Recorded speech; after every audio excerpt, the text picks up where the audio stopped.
What's good, everyone? Welcome back to My First Kicks. This is episode 164. And you've noticed this is absolutely weird. I'm in an actual studio. I'm not in my bedroom, right? And I bring to you a special guest, somebody who I've been trying to get on this podcast since maybe episode 60 or some shit like that. Rainey, welcome to the podcast. Thank you so much, man. I appreciate I say this to everybody in my life, but like, I really appreciate the patience. You know what I mean? Because like, I'll be all over the fucking place, bro. I know we tried to make it happen one time before. I know you had the live taping that one time, right? Oh, yeah. I hit you up for that? Yeah, you did.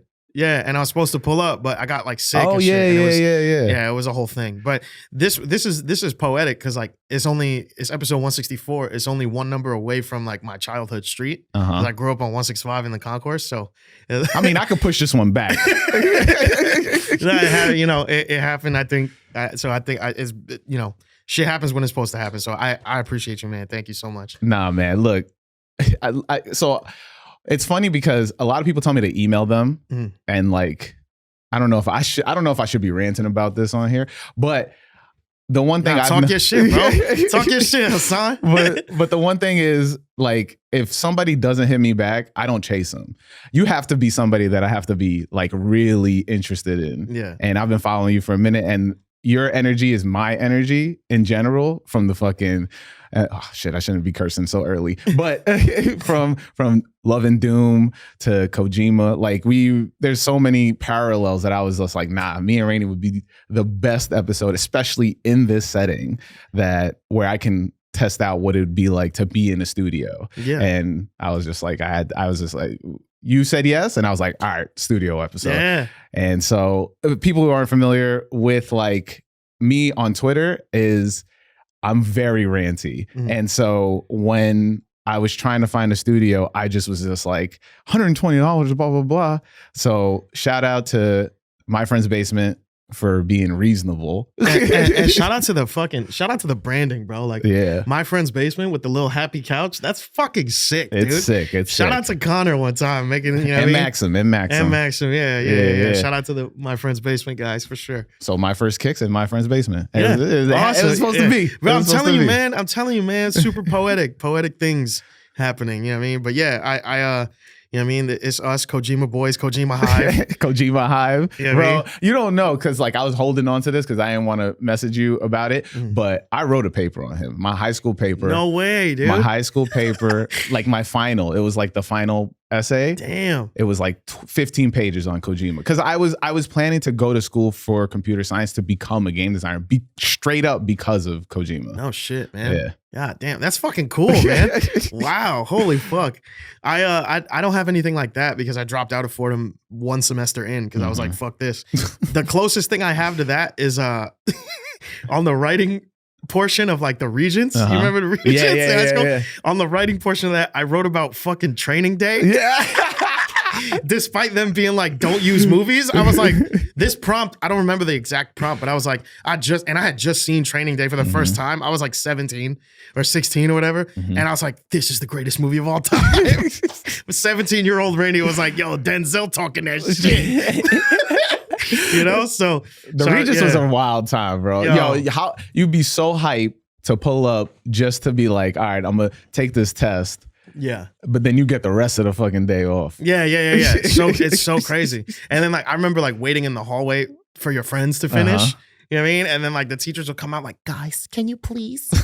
Guys, can we please keep the noise down? Some people are still testing. And then we'd be like, Miss, yo, fuck out of here, Miss. I'm waiting. Come on, bro. You blowing mine right now. For me, it's always Mr. And then I went to Washington Irving, aka Hell High. If you regional, all regional. Yeah, all regional shit right now. All regional shit right now. So Hell High, and we had this one teacher, and he would be like, yo, mad. He was like, I don't know what accent he had, but he was teaching I think he was doing like the math regions just because like they don't really care. They just put whoever in front of whatever. It's not like you having your English teacher for the English regions, right? So it was just this Mr. And so it would be like, Mr., we done. And then my boy or somebody will pull up and then they will make a ruckus and he'd be like, "Security, security," and you'd be like, yeah. And then the dude in the back, it's always the dudes in the back, and then they'd be like, they just mimic him, "Security, security,"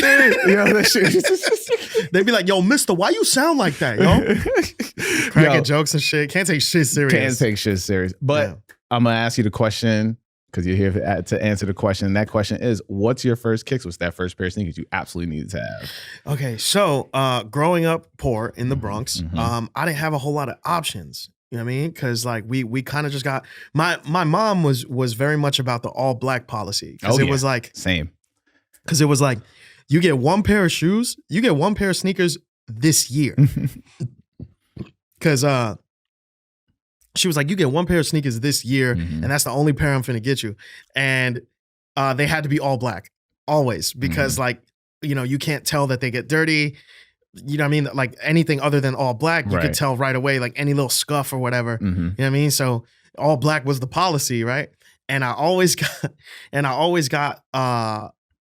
it's funny that this is a meme now, but I always got the all black forces. Me and you, bro. Me and you. Yo, we locked in, Hassan. You know what I mean? I always got the all black forces, and I had bro. I was so like, I remember when I got the one with the little the shoelace. Oh, thing. the with like the steel, like the metal. I was so hyped for that. That was fire. I was so hyped for that. That was a cute little with the AF1 on it. Yeah, that was a cute little detail. I like that a lot. Because then you know, it's not like an all black. You're like, I got my little silver going on. Yeah, exactly. Yeah, you know what I mean? So I always got the all black joints, and for the longest time, bro, I wanted all white Uptowns. You know what I mean? I wanted the all white high tops and shit, and I finally, and I like, when I started tattooing is when I started like making my own bread. And you know, getting a little bread in my pockets and shit. And like, you know, I was like 18 or 19. So I didn't live by myself yet. I was still like at my mom's crib. So I didn't have any like bills or anything.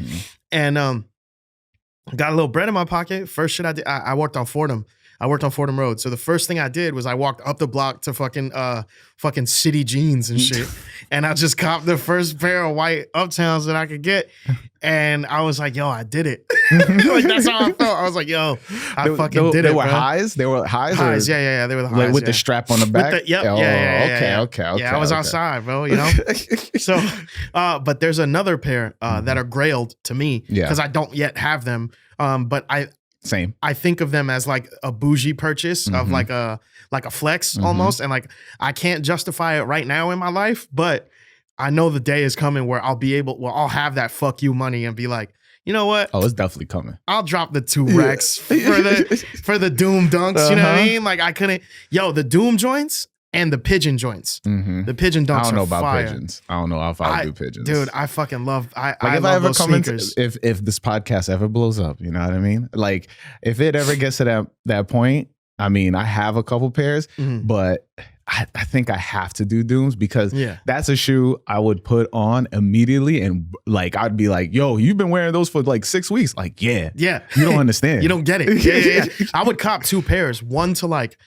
You know what I'm saying? One to like showcase or whatever. Like, you know what I mean? One to like have mint and then another to like actually wear. Cause like I am a collector, all things considered, but I feel like sneakers, like, I don't know, like they're meant to be worn. You know what I mean? Like, so like certain figures and stuff, you're not really supposed to take them out of the box. Like certain cards, you're supposed to get them graded right away and shit like that. But like sneakers are sneakers, bro. Like you use your feet every day if you're able-bodied. You know what I mean? Yeah. So you should wear them shit. So I would definitely get 2 pairs. And like, I wasn't super into the Doom dunks until I saw the sole. Yeah. And they're see-through. Yeah. Bro, I that shit blew me away, his drawings. Bro. Yeah, bro. Yeah. I was like, what the fuck? So those are the joints I need. But the white high top ups, man.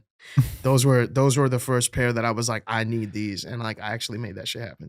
So like, what was high school like for you? Were you, because you know, one thing that's great about your content is that you show that it's okay to be yourself. And like what I've always preached to people is that flyness is a state of mind. It's not about what you're actually wearing. And I think, you know, you went a couple times viral just like, you know, the crop top shit. Yeah. One of the fun, I mean, you're wearing them now, the Skechers. Yeah, bro. So like what was it like for you in high school for you to have this mindset, and where does it grow? I think so I had the fortunate luck of going to a pretty young high school. So when I went to Taft, it wasn't Taft anymore. Mm-hmm. Like, damn, you went to Taft. Yeah. But people have that reaction all the time, and it's like it was kind of still that. Mm-hmm. It was kind of still the old Taft, but it was very much not. Mm-hmm. Like, it still had some of that old energy. Also, I think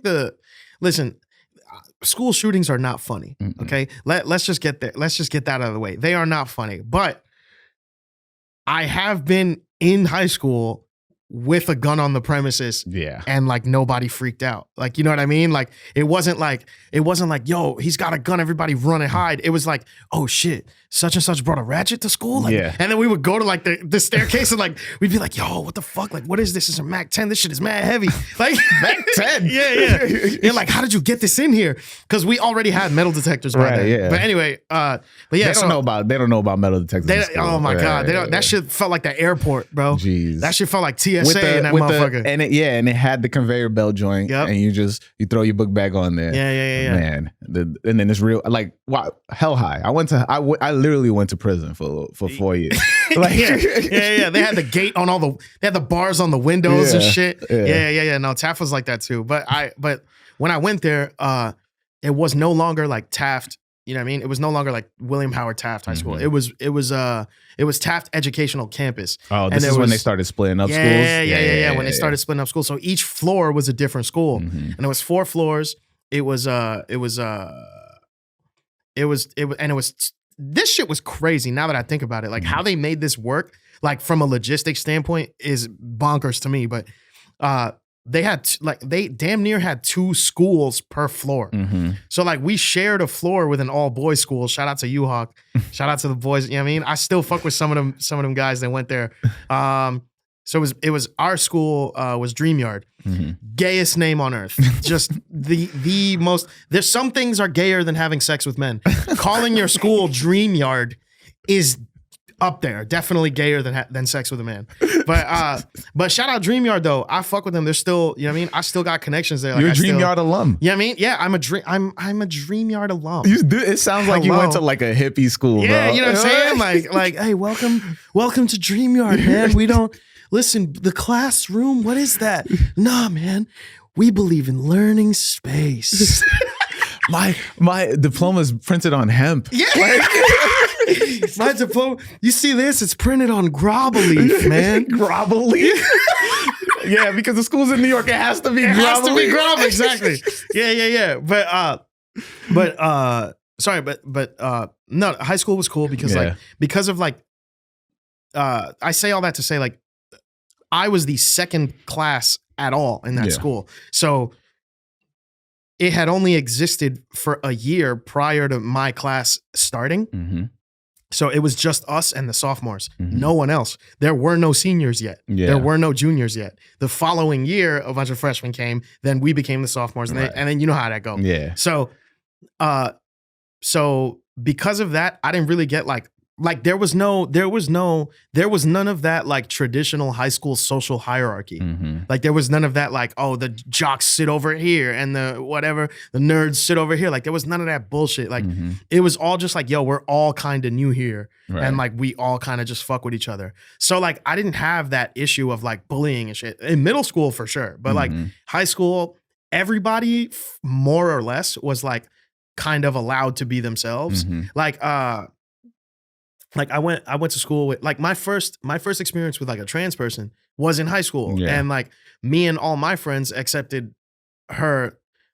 She hadn't yet come out, mm-hmm. but she was very feminine, like still. Right. And like she was feminine presenting, like she would do her hair, like, you know what I'm saying? Like a girl, like she would dress like a girl and all that stuff. And like nobody really said shit. You know what I mean? Like that was just Abby. You know what I mean? So shout out Abby. Yeah, shout out to Abby one time. But yeah, so we just like all of us kind of just fuck with each other. And we were all like, for a bunch of high school kids, like we were all super open-minded about like the way all of us like dressed and talked and like all the things we were into.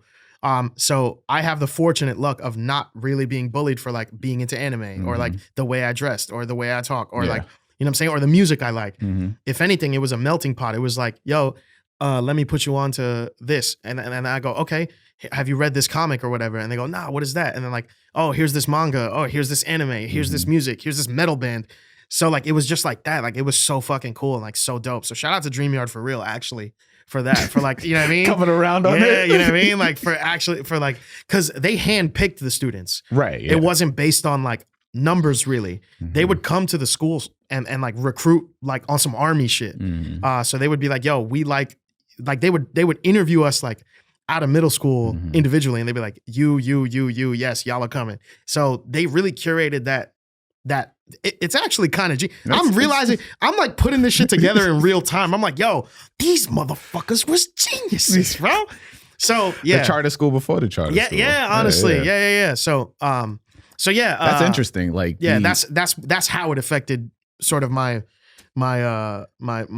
sense expression of self now and my sense of self now. Yeah. Because like fast forward to now, I have a fucking Maison Kitsune hoodie on with some Skechers. You know what I mean? And it works. Yeah. Like, so yeah. I mean, it definitely feels like, you know, you learned a lot through the differences of people versus it being like, oh, are we all from the hood? Now we all dress like we're from the hood. Yeah, you know if you're not wearing a spider jacket, get the fuck out of our table, yo. Where's your Steve Tech? Yo, if you don't got the Avarex, the Pele, get that shit out of here. Yo, the Pele was different, bro. And I still want one of them shits. I mean, they're coming back now. The Pele, I want the Pele, I want the 8-ball. The 8-ball. The 8-ball was crazy. I want the 8-ball, I want some beef and broccolis. You know what I mean? I gotta have all that shit. Yeah, it's coming. Yeah, the Pele's are back. The Visas are back. Yeah. I just saw a post about it. I still need the spider jacket. Spider jacket. Yo, the spider jacket was nuts, bro. Spider jacket was crazy. Yeah, I want a Steve Tech because I don't know. I've never had a jacket where you should zip down this way. Yeah, and you'd be like, yeah, what you want, bro? Steve Techs are so Kojima coded. Yes. No, everything undercover or anything by the dude from Undercover. I mean, I got an Undercover jacket. You saw it. But not Undercover. Acronym. The dude from Acronym. That's Junior. Yeah, Junior. Junior Watanabe. Right? Yeah. And then, right? Is it? Yeah, I think so. Yeah. Yeah. And he did. So I have a Grail jacket. So dumb, but man, fucking flex, bro. That's why we're here, man. Get your shit off, Hassan. My shit Grail, bro. Fuck is you talking about? I need you to say that shit with your chest, all bro. All right. Yeah. I have a Grail jacket. Let's go. You feel me? Motherfuckers, it costs to look like Hassan. You know what I mean? but it's a Junior Watanabe, right? And what he did was he took, the duffel bag North Faces? Yeah. He cut them up and made jackets out of them. Genius. Fire. Yeah. Absolutely fire. And then he turned the bag in the inside. You get the straps. You could turn it back into a bag? Nah, that would be crazy. Okay. That would be fire. Okay. But in the inside, it has the straps from the bag. So you can wear it like, when you go to like snowboarding or something like that. Yeah, for sure. That shit is... Yeah. That's hard, bro. Shout out to you. 1,500? I can't. I need to get that. Please, sponsors. Sponsor me. Watanabe Junior-san. Yeah. Sumimasen. Watanabe Junior-san. Sponsor wa kudasai. Yeah. You know what I mean? Yo, I mean, speaking of which, you just recently came from Japan. So like, I did, yeah. Were you able to witness like the differences in fashion out there? Because I know it's big. Or were you just strictly sticking to, Shibuya? Listen, it's drip or drown out there, bro. Right? It's fucking drip or drown out there. Everybody, like, the thing is, like, Japan is a very like homogenous place, meaning like if you're in like the vast majority of people in Japan are phenotypically and genotypically Japanese. So like they look Japanese, they speak Japanese. It's Japan. It's not like the US where like it's 3 of us in this room right now. You know what I mean? Like it's you, me, and Connor in the room, and we're all American. Yeah. You see what I'm saying? But we all look very different. Right. But in Japan, it's like, yo, if you Japanese, you look Japanese, and you speak Japanese. But so I say that to say like, for the most part, most men of like working age, like, most adult men, they dress like business casual, right? Because like they're coming from work, like pretty much every weekday. most of the women, all the women in Japan, it was like 28 degrees, bro. They was outside in the shortest skirts I've ever seen in my life. It's really drip or drown, bro. Yeah, that's crazy. Like, thighs out, no leggings, nothing. I'm like, damn, bro, the fit is fitting, honestly, but is it worth hypothermia? I don't know. So I was just hanging out with my friend Gabby last night. Shout out to Gabby. Fucking beautiful person, beautiful soul. Plenty words of affirmation from her. Like I love her to death. But she was complimenting me like, yo, when you was in Japan, the fits was fitting, bro. Yeah. And like you did a couple of videos. I was like, remember, I don't know if you saw it, but I was just like, I think you had a pair of Asics, and I didn't know. And I did, yeah. And I was like, yo, I commented, but you didn't. I don't think you saw it. I was like, oh, I didn't know they make ACG Asics. Damn, bro. Yeah, Japan was, and also the time difference made it weird because like when I was active, y'all was asleep because it's a 14-hour difference, so it's literally night and day. Yeah. But yeah, out there, and I copped those Asics out there, but they're Onitsuka Taiga, so like it's the same company, but it's a little different. But yeah, this is like when Converse is part of Nike, and you're it's like Converse, Chuck Taylor, okay, yeah. But I copped those out there. I copped mad shit out there.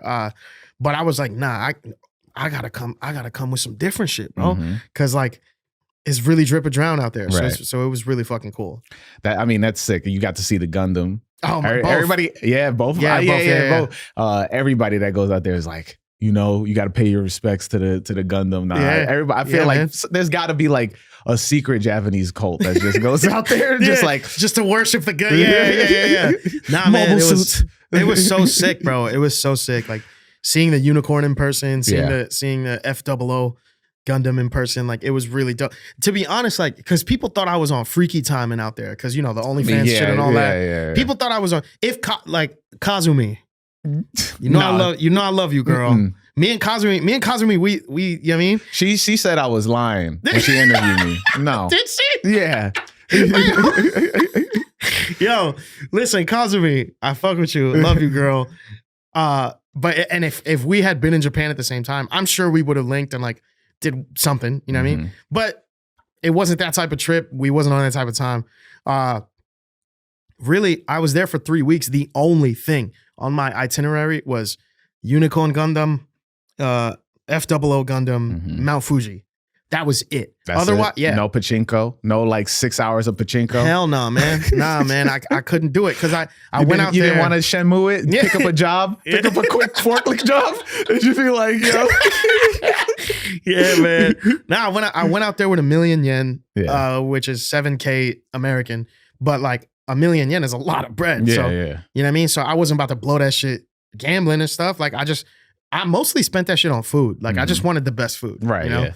But, did you get to try the Japanese Jamaican jerk chicken? I did not, but I had a Japanese chopped cheese.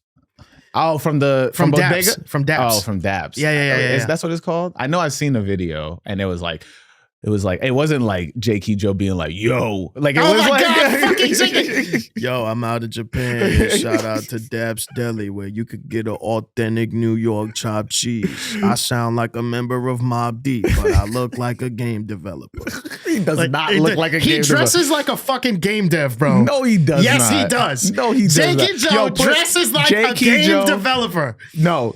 Put respect on his name. Bro, he be fly, bro. He do be fly. But the beanie, glasses, and trench coat? All right, but the rest of the fit is fire. Okay, all right, I'll give it to you. But wait, hold on. Are you saying game devs can't be fly? Yes, 100%. That's crazy. Them dudes is working today. Remember 989? You just lost 30% of your audience. No, I didn't.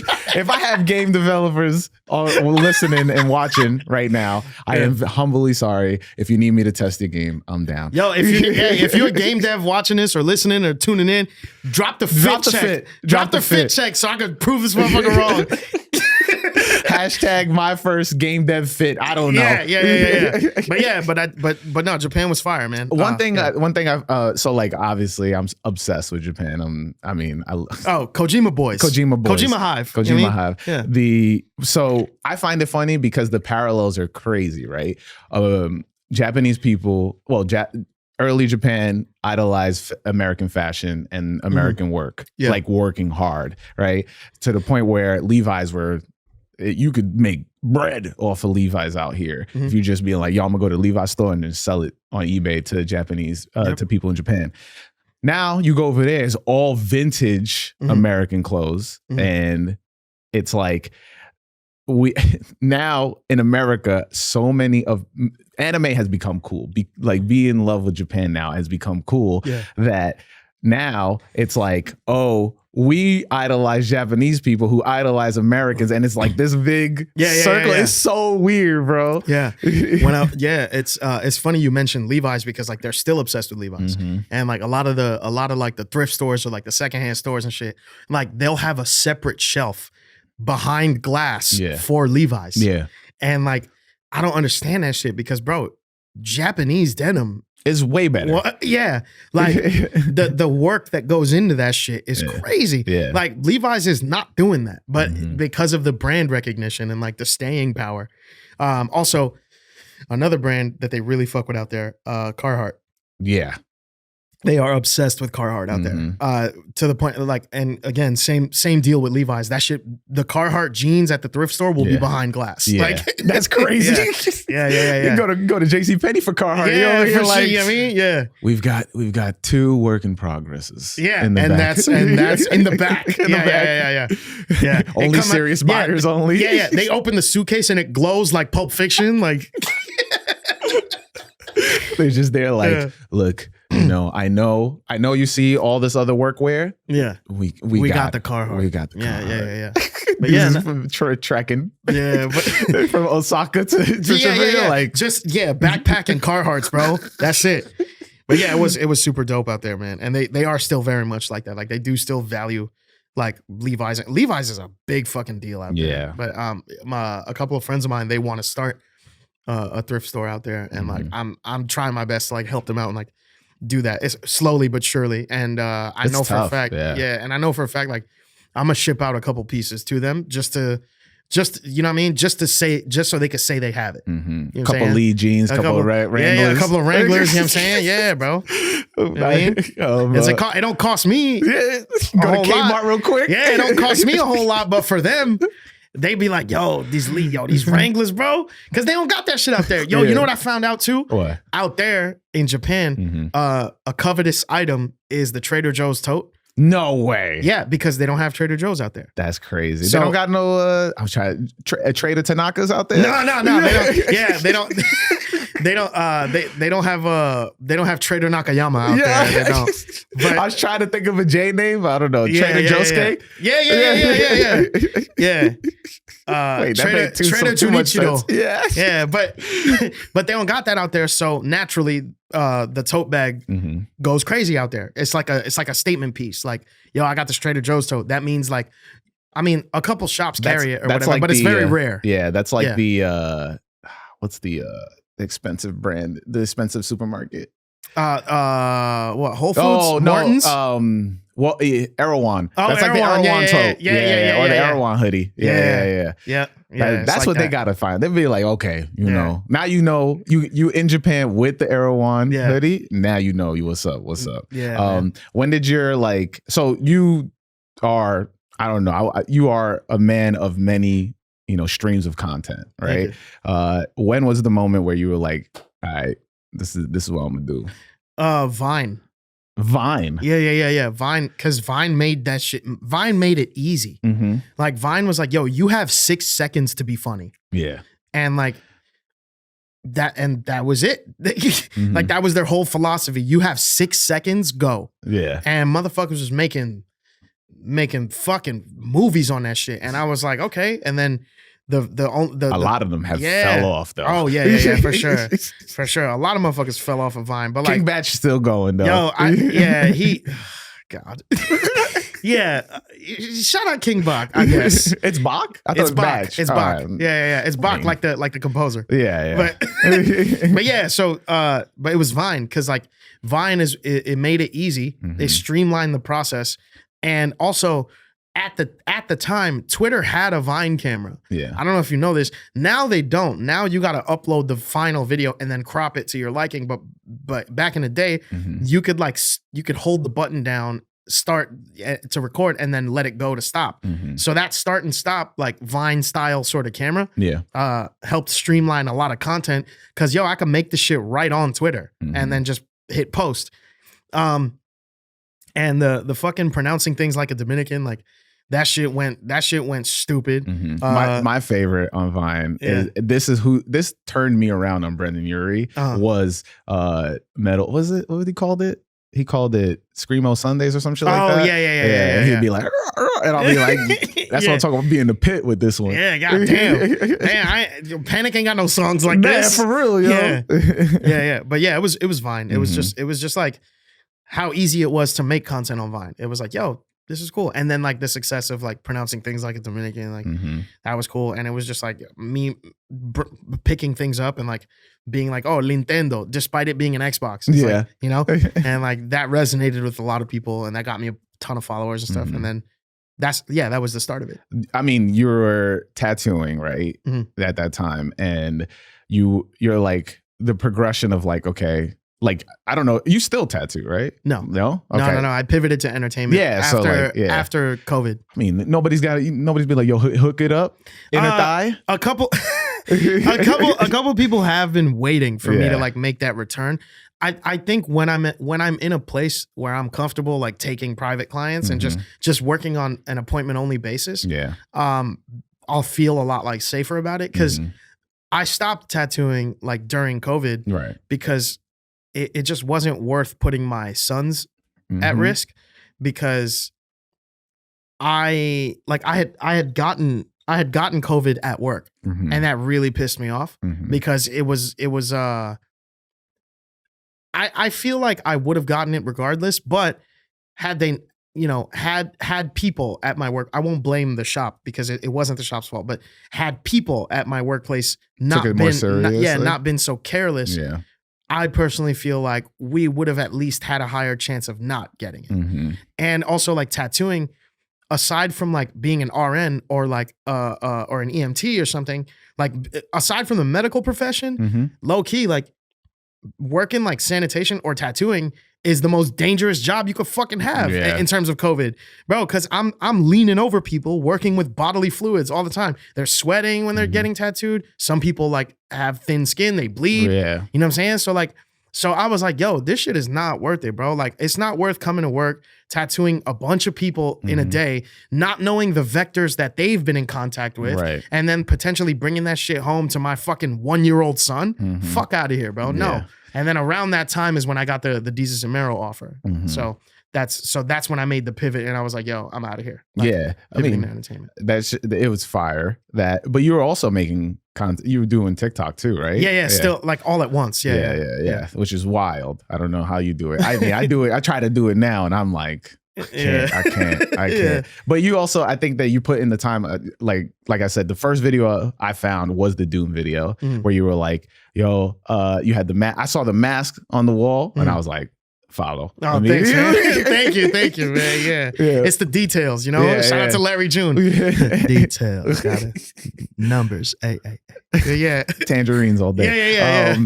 But you talked about how people can be into like people. I think it was the People Fuck with Doom video. Was this like, or it was something about Doom that you were like, you have a video that was talking about either like how talented Doom is, or it was women do listen to Doom. It was one of those. Oh yeah. Nah, ladies like Doom. No, I posted because somebody was like, oh, like it, like it's like scaring the hoes. music. It was like scaring the hoes music, and I was like, absolutely not. Like, and I posted a clip from The Cave with Kenny Beats, and it was the Danny Brown episode. Where he was like, yo, turn the Doom off, you scaring the hoes. And then Danny was like, nah, my ladies like the Doom. And I was like, yeah, facts. Like, you know. Yo, Danny Brown, come onto the podcast. Danny, what's good, man? You like crazy, bro. You changed your number on me. Come back to the podcast. Damn, bro. Damn, Danny changed that shit on you. That's crazy. Yeah. But yeah. It was probably that. It was probably around there. Like, so it's jumping into the entertainment and like, you know, this path, obviously these Zamero show dying. What was really cool was that you did not stop, right? You know, you had, and this is when I reached out and then we started talking, like actual talking, not me tweeting at you aggressively, but that moment of like that lull of like, I don't know what I'm gonna do next. And so you started expanding out, and that's where I learned more about Hearst Boys and like that your movement with that. I mean, I'm in the Discord, but like, I don't know. I was gonna say shout out to I forgot the three groups. The 4 houses. Yeah, the 4 houses. Yeah. The 4 houses of the Hearst. It's the Gravediggers Syndicate. I think I'm Gravediggers. You're a Gravedigger. Yeah. It's a Gravedigger Syndicate. It's the Undead Cartel. That's one of them. And what is the other 2? I don't remember the other 2 right now, but I designed all of them. Like they're all my sort of brainchild. But yeah. The Hearst is pretty much my brainchild. So I love it. Yeah. And then, you know, you took a chance. You're starting to take more chances on like stuff for you. So my biggest question is, you know, you have decided to be like in many avenues of content, right? Instead of just one, right? What made you pick that instead of like, all right, I'm gonna just tunnel vision on one thing? I think it's a matter of like not wanting to be pigeonholed, right? Because like even like with music and stuff, like I'm dropping these dark wave projects, right? You know what I mean? And like I dropped Red iPhone as like a little gift to people. Like, yo, y'all been fucking with me. Y'all been on this journey. Y'all been on this very experimental journey with me. First of all, that first video where I don't know. I got to give you so many props for that first fucking video. The one where you have you're like, you did yourself. It's like 70 versions of you. That's Vodka Pepsi. Yes, Vodka Pepsi, which is an absolute fire song. If you haven't listened to it, listen to it now. Thank you. And also listen to Frozen Tundra. But like Frozen Tundra, right? Urban Tundra. Yeah. Sorry. No, it's cold outside. Thank you. And you know, that first video was like, I was like, okay, you talented at this shit. Thanks. Yeah, it was just a matter of like making something out of nothing, you know, because like I didn't really have the budget for a video, but I looked around the crib and one day and it just hit me. I was like, yo, I'm surrounded by resources. Like I have a green screen, I have a camera, I do my own audio, I record my own shit, I make my own beats, right? Like, why not? Let's make a video. Fuck it. Let's see what happens. And excuse me. And I recorded a bunch of versions of that. And I was like, I don't know which version I like best. So I was like, why not just use them all? And then I did it that way. But I feel like I was answering a previous question before we got into. Yes. Yeah. Sorry. What was that again? It was like, why did you choose to do everything? Oh yeah. Yeah. Just tunneling in. Yeah. So I think that the internet and I think that the landscape of content creation right now, it's all dance monkey. It's all circus. It's all like, oh, again, you know, and it encourages people to do the same fucking thing over and over and over and over again, despite it not really working out the same time as the first time. Yeah. And I say this shit all the time. I'm like, yo, you know how corny it would be if I made another Twitter Creeps video or another pronouncing things like a Dominican. You know what I'm saying? Like those video or like another he not beating Goku video. Those videos have reached legend status in terms of like the meme landscape. Yeah. Because it's only those. Right. You know what I'm saying? If I had doubled down and done a million versions of each of those, the original would lose its touch. Yeah. It wouldn't be funny anymore. You know what I'm saying? Like you can only listen. Connor might agree with this. I don't know. Terminator 2, the greatest sequel of all time. But everything after that, did it measure up? Nah. You see what I'm saying? I did watch that last one though, and that was kind of was kind of hard. It was kind of hard. I feel like we were talking about this on Twitter too. Yeah. That I was like, I was watching it because it was randomly on Netflix, and I was just like, this is pretty good. Yeah. It was pretty fire.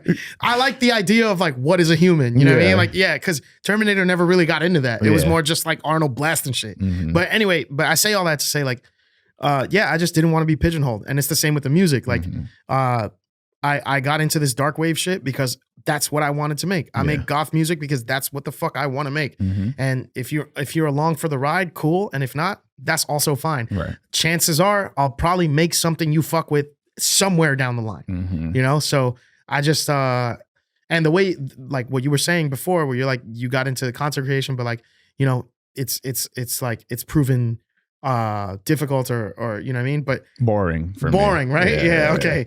For me, the way I see it, I've just gotten used to using every spare second I have to edit content or write something or do something. Like before you got there, like in the car, I was putting together, you know what I mean? I was putting together moves for March. And before that phone call, I was editing content for my fucking OnlyFans. Yeah. So every spare second I have, I'm doing something, you know? And like, it is pretty stressful, and that's why I talk so goddamn much. It's mad stressful. Because, you know, but that's the key. It's like, if you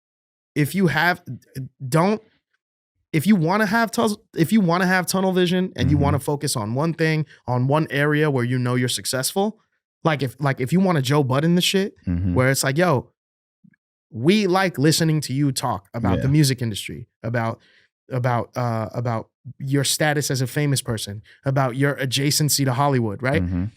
We don't give a fuck about your music, really. Joe Budden embraced that. He dropped a couple projects still, but he knows that his lane is podcasting. If you find that out, the earlier you find that out in your career and in your trajectory, and you want to double down on that, cool. But me, I simply refuse to fucking do that. I don't want to be the blank guy. I don't want to be the TikTok guy. I don't want to be the you know what I'm saying? Like crop top guy. I don't want to be the crop top guy. That's why I never made another video of that shit. Because like, bro, hold on. Like that was cool. Yeah. I appreciate y'all's support on this, but that's not who I am. Right. Look at all this other stuff I do. You know? So I think that's where I have like the biggest struggle, right? So like obviously podcast, this is the main thing. And I talk to this with all my friends, all my content creator friends. Like this is the main thing, but I have to do other things in order to make this more of like people can find this. I mean, and I think that's I feel like maybe you feel that struggle of like, okay, I do this and now I want to get more people to listen to my music, right? So it's like, how do I pivot this into that? And I think that's like, I'm struggling from the reverse of that, of like, this is my main thing. Now I'm forcing myself to do these other things in order to get more eyes on the main thing. Yeah. And promotion is my heel. Like promotion is my Achilles heel.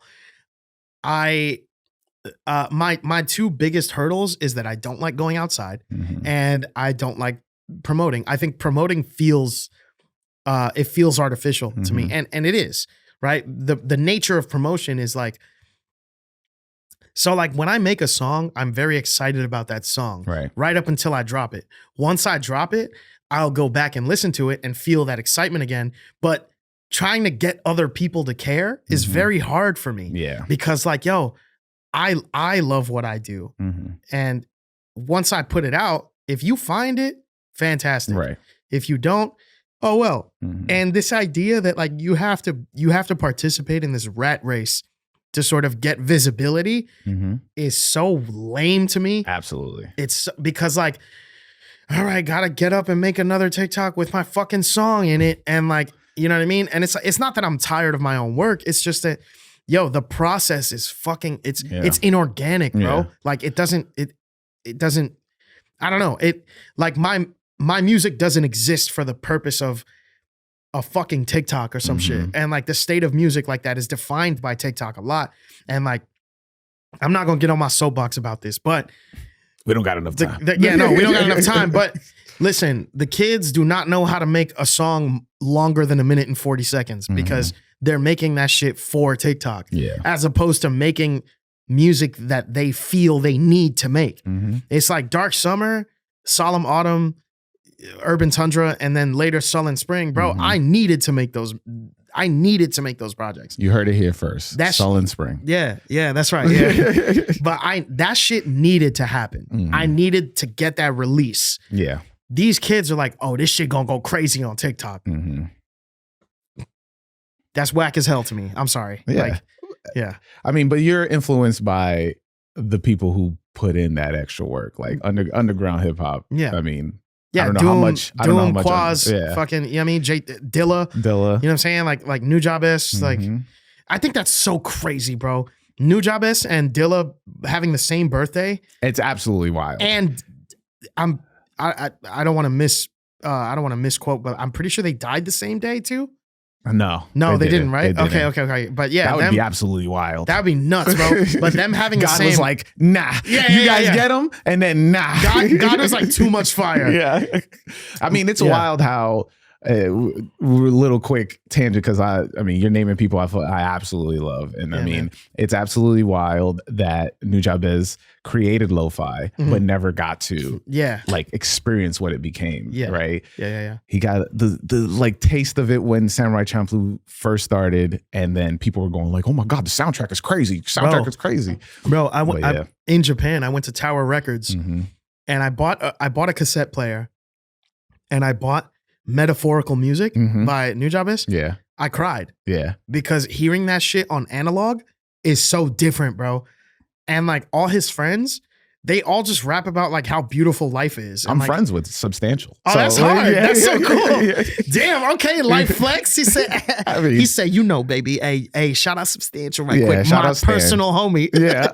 But yeah. I mean, but it's crazy when I listen to that and then he's like, and he starts rapping, I'm like, That's the homie. Yeah. But that's really cool. So wild. I mean, damn, I had a point. I wanted to bring it back to something, but it's wild how music influences so much, right? Yeah. And so the idea of like what you putting something out influencing somebody else, you know, and it's especially like this, or even, you know, the other avenues of content that you do, it's interesting that it only takes one to influence somebody, you know? Right.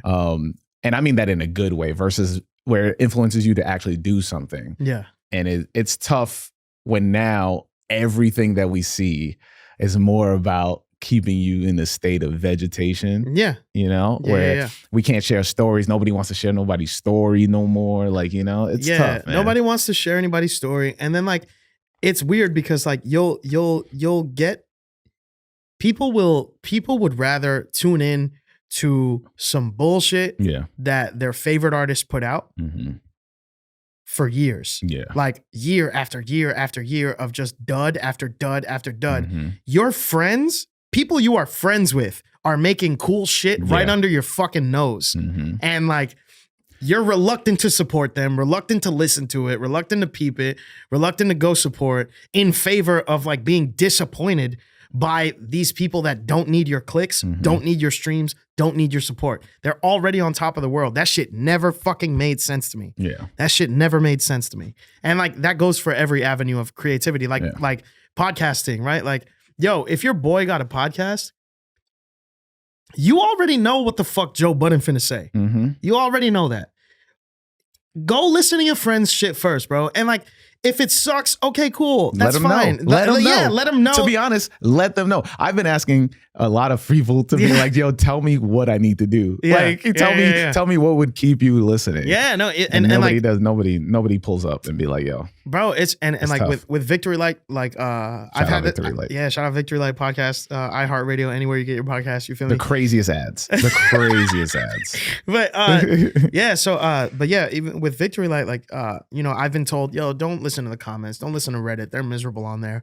But like, I read that shit because like, to caveat or to touch on that, it just depends on the type of person you are. Like, there are people who can't read the comments, and then there are people that can, and then look at it and take something from it. But if you're just looking at it and looking at the comments, or looking at the negative feedback, or just looking at people just hating just to hate, and you perceive it as like, oh, they don't like me, instead of you being like, this is interesting, and then just moving on, you got to leave it there. Oh, bro, I get anxious. I get very anxious because it affects me. It hurts. Like some of the shit they be saying on there hurts my fucking feelings. Like, I'm a human being, you know.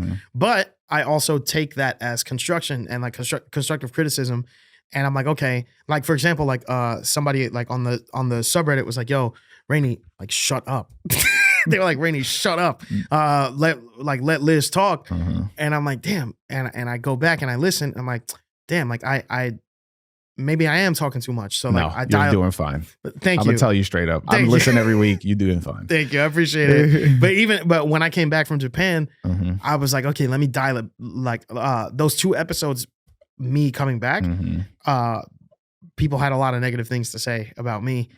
Because they got so used to Mero and Liz, and their banter is fantastic. Like their chemistry is fantastic. Don't do that to yourself. So no. It's not even it's not even on some I suck shit. It's just like I mean, but they were just holding it down. I get that, but I don't. Yeah. I'm just saying it in more of just like, you know, when 2 people get in the flow, they get in the flow. When 3 people get in the flow, they get in the flow. Like chemistry is chemistry. It's undeniable regardless. Yeah. And so reading when somebody, because the thing is, like, when somebody perceives chemistry differently, right? They're looking at it like, oh, this person's my favorite person. I want to hear more of them. Oh, I can't? Nah, I don't like these 2 people. Right. But they're not listening to the thing together. Yeah. It's like you're like, I'm a big fan of you, God, but I barely hear anybody ever said that. Yeah. I'm a big fan of you, God. I only like his verses. Like, right. Yeah, no, I understand. Yeah. But yeah, it's just a matter of, like, you know, getting, like, just taking the pieces of it that make sense and applying them.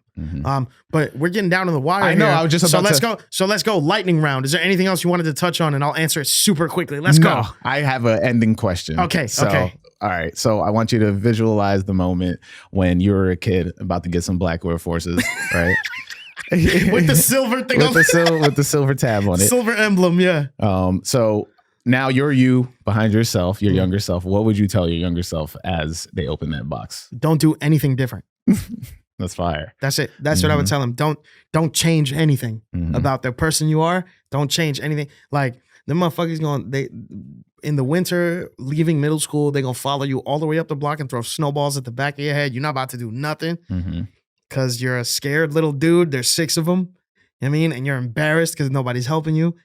Keep your head down and keep walking, because all of them are going to be dead or in fucking jail. Jeez. And you're going to be on the fucking My First Kicks podcast with Hassan, the Brody, you know what I mean? While motherfuckers is out there counting pennies and shit. So don't do shit different, little Rainey, because you're going to be batting way above your average. You're going to be 5'8". You're going to lose your hairline by 23. You're going to lose your hairline by 23, be chubby and be 5'8", and be batting 500 when it comes to bad bitches. So don't. You know what I me? Stay true to yourself. Yep. Stay true to. Yeah, exactly. So stay true to yourself. You know what I mean? Keep that shit and stay true. Don't ever change up for nobody. That's what I would tell younger me. Yo, let everybody know where they can find you. Oh man, you can find me on Twitter at Rainey Ovalle. That's Rainey, Rain as in Nancy, EY. Ovalle, OV as in Victor, ALLE. And you can find me. Oh my God. God damn. And you can find me pretty much anywhere else with the same at. Right. Like my at being my government was intentional. Like, cause it's like, yo, that's Rainey Ovalle. Yeah. So you know what I mean? FBI can find you quick. Like exactly. That. No, yeah, cause first of all, I ain't got nothing to hide. And second, I don't want to be like, oh my God, are you BBW Master 666? I'm not trying to get approached like that. Like, nah, what's the current one? Finch. Oh, official Finch 93. Yo, that's the Brody, bro. We need to get him on Victory Line like ASAP. But yeah, that's where y'all can find me. You can find me on TikTok, find me on Twitter, find me on Instagram at Rainey Ovalle. Apple Music, Spotify. Yeah, Apple Music, Spotify, just Rainey in all caps. Hopefully you enjoy what you hear. And reach me on Twitter. I'm not that hard to find. So thank you guys so much for tuning in. Yeah. And you can find me at Who Is Haas on all social medias. Follow the podcast on My First Kicks Pod. If you're just listening to this, you just missed out on a whole video. So now you need to go to YouTube at My First Kicks and look it up so that you can watch it, because we are in studio and I need you to watch it. And then My First Kicks on TikTok. And if you have a My First Kick story and you want to let me know so I can read it to a guest, hopefully when Rainey comes back for his part 2, myfirstkickspod@gmail.com. And for everybody out there, you know what we say each week: wear your kicks. Peace.